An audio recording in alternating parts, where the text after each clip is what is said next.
now, the officials are ready, the fighters are in the ring, and they are ready.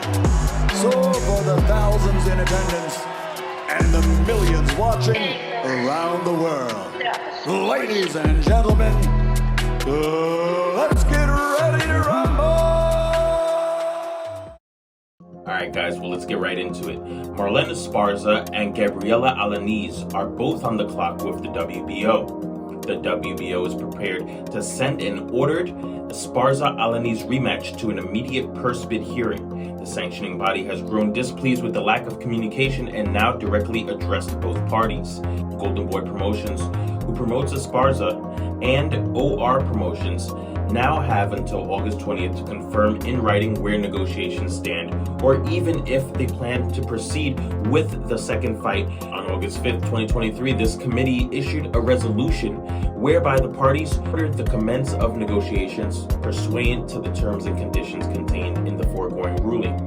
WBO Championship Committee Chairman Luis Batista Salas stated to both promoters the parties were granted 20 days to reach an agreement or purse bid proceedings would be conducted according to WBO regulations of world champion contests.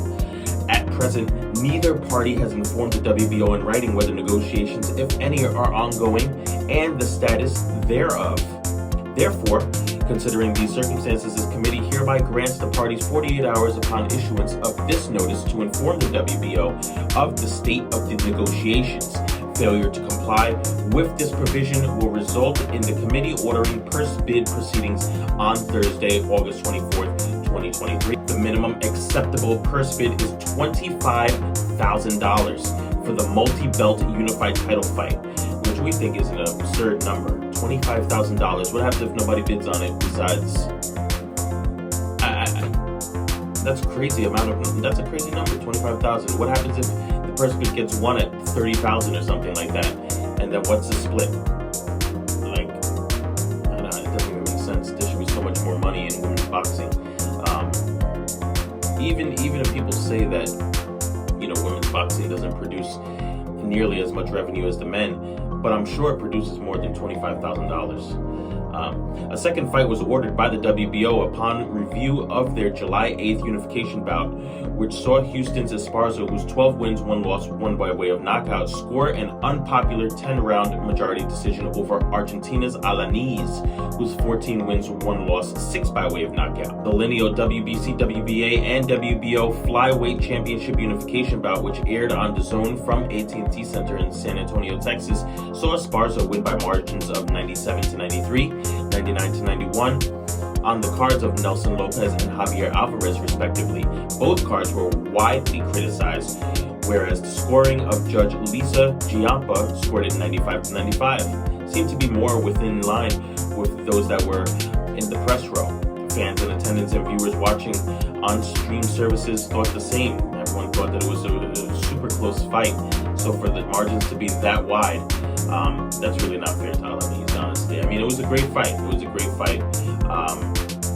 But Alaniz definitely deserves a rematch, and she definitely deserves more credit than a 99-91 scorecard. That's just ridiculous. Alaniz's team, headed by promoter Georgina Rivero, immediately submitted a formal written complaint to the WBO on the basis that the scores had the impression of favoring the local fighter Esparza. The referee allowed multiple and consistent headbutts and elbows from Esparza. Esparza was warned on more than 6 occasions, but no actions were taken place. And later in the rounds were clearly rounds in favor of Alaniz, but scored in favor of Esparza. An independent review by the sanctioning body concluded there exists the grounds to run it back. Esparza was granted a 14-day period to appeal the decision.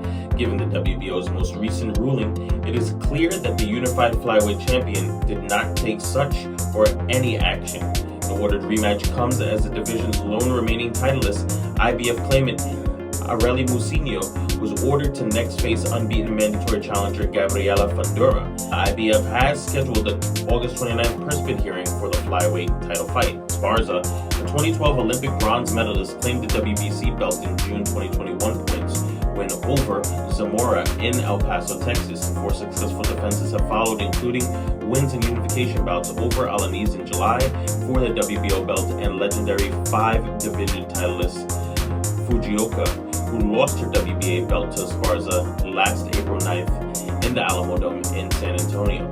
Guys, what do you think about this? Do you think that Alaniz deserves a rematch, and did you watch the fight? She's a pressure fighter. We were amazed at her stamina through those 10 rounds. She looked like she didn't even really, really break a sweat or even was not breathing hard. It was amazing actually to see her stamina. But as far as those scorecards, if the scorecards were a little bit closer, if they were just a little bit closer, we probably wouldn't be in this situation, but clearly shows hometown favoritism. And we do definitely feel like Alaniz deserves a rematch. So we're glad that it's going into purse bid in 48 hours. Let us know what you think about that $25,000 starting purse bid. Is that normal? Let us know in the comments below. Is that low? Is that just where it should be? Don't forget to like, comment, subscribe, and also please share the vid, guys. We appreciate you.